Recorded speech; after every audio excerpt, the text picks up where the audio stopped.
Partis avec l'espoir de devenir militaires à l'issue d'un processus de recrutement lancé par les forces armées congolaises, 37 jeunes Congolais trouvent la mort dans des circonstances difficiles.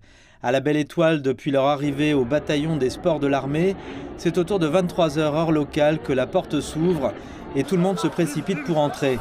Rapidement se crée un effet d'entonnoir, donnant lieu à une bousculade au cours de laquelle des dizaines de candidats se sont retrouvés au sol, sévèrement piétinés par les autres.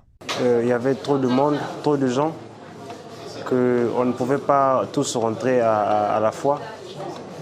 Et puis il y a eu les tombés qui sont tombés. Et puis les autres ont marché sur les autres. C'est juste la foule qui s'était empressée devant le portail.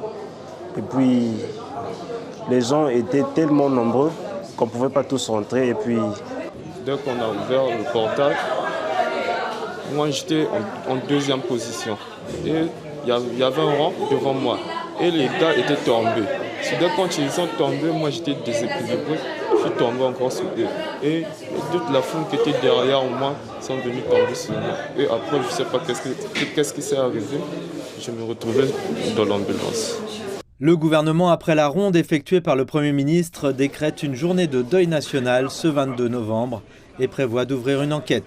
Le gouvernement rend public les décisions suivantes. Premièrement, un jour de deuil national avec mise en berne des drapeaux, fermeture des bars, dancing, débit de boissons et lieux festifs est décrété.